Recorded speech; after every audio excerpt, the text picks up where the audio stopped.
Hello everybody, my name is Kyle, and today I'm going to be debunking myths about magic, and magicians, and wizardry, and witchcraft, and sorcery, and cue the video.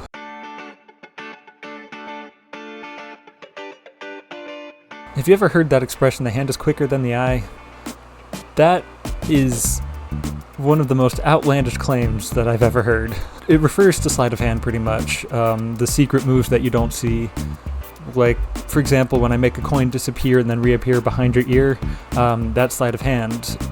And people would assume that your hand is so fast that you, when you put the coin in one hand, that you're secretly switching it out, like taking it out, putting it behind the person's ear in a fraction of a second, which is impossible.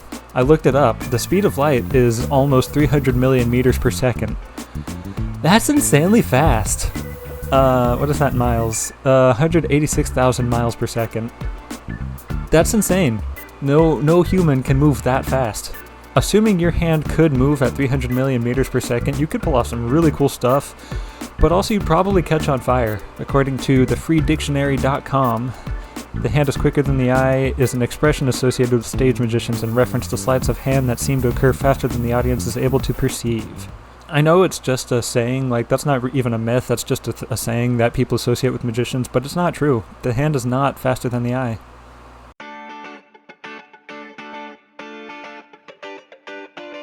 Tricks are for kids. Not you, Rabbit. Get out of here. We'll talk to him later. There's a common belief that whenever you introduce yourself as a magician, everyone thinks, oh, do you do kids' birthday parties? My kid would just love you. Like, obviously, me personally, I am a family-friendly entertainer. I will do kids shows, I'll do adult shows, I'll do family show, like whatever. But not all magicians do kids shows. I could name at least 3 off the top of my head that would never ever get hired to do a children's show ever. And that's putting it gently. But yeah, everybody can enjoy magic. Like, not everyone does, but everyone can. Magic is an escape. That's another common expression. Magic is an escape, but it's true. You forget about the stress of your life, the mundane, the boring, the sad, the terrible, the good, the bad, everything, and you just let yourself be happy. In my personal experience, I've had more success with older audiences than with younger audiences. So, there's that. In your face, people who believe that magic is just for children. Now, that being said, if you're looking to hire a magician, hit me up.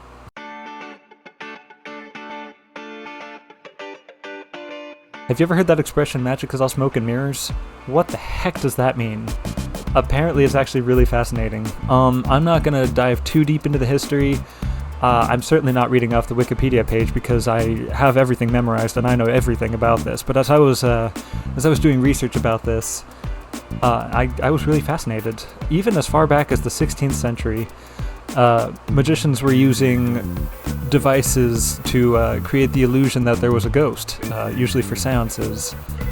And then as time progressed and as the devices became more popular, the most common one is a magic lantern, which will be pictured on screen right now. So magic lantern, it would puff smoke out through the top, and then there was a lantern within and then a mirror, and it would shine the image through the mirror up into the smoke to make it look like a ghostly figure appearing through the smoke. It's really cool looking. Very fascinating instrument. And those became really popular as in the 1700s. 1700s. They became popular in a show called Phantasmagoria, or like a horror theater, pretty much. And it's such a fascinating. Like, I would recommend looking into this. If even just going to the Wikipedia page, Phantasmagoria, it's really interesting. But we don't have enough time to go through the entire history of the Phantasmagoria today, so we're gonna move on.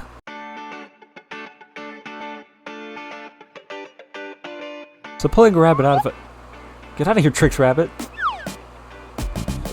So pulling a rabbit out of a hat became popular in the 1800s by Louis Comte, a magician. That's all I know about him because I didn't do any research on him. Don't shoot me, please. I gave you a name. That's all you need. This isn't him. This is a picture of a magician named Zanzig. It's a poster. I definitely want to make some old chat posters like this. That's cool. Anyways, it depicts him doing magic with not only a bunny pulling out of a hat, but doves and even a goldfish. Pulling a rabbit out of a hat is extremely dangerous, actually. Not for the performer. The performer's fine. It's usually the rabbit. Because when you close your eyes and you imagine a magician on stage pulling a rabbit out of a hat, he's probably grabbing it by the ears and just yanking up, which is terrible. That hurts the rabbit. That's not okay. I've seen a lot of people switching over to like stuffed animals or fake critters like with the spring in them so that they can like. Long story short, don't ever pull a rabbit out of a hat, especially by the ears. If you're going to cradle under it, lift up. Use both hands. Don't let the rabbit get hurt. Protect your bunnies.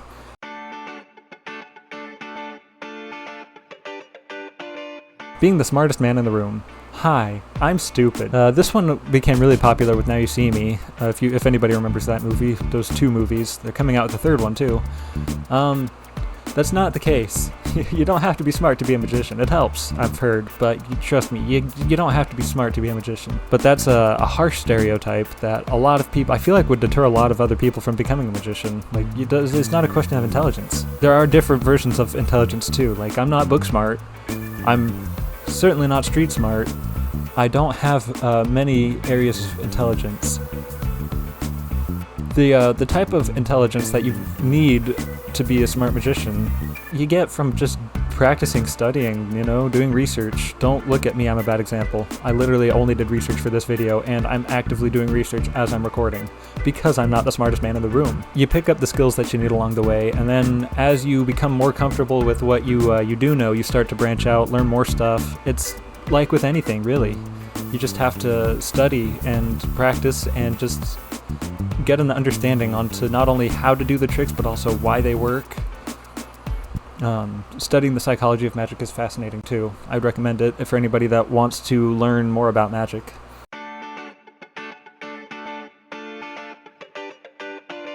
Every time I go talk to somebody and I tell them that I'm a magician, I always get something along the lines of, "Oh, have you ever tried to get on America's Got Talent?" Or, "Oh, did you see that magician on America's Got Talent?" Or, "Blah, blah, blah, this or that, America's Got Talent." Yes, I'm aware. I'm aware that there are magicians on America's Got Talent. Magic is a talent. I have tried to get on America's Got Talent several times. You know how many times I've been on America's Got Talent? Never.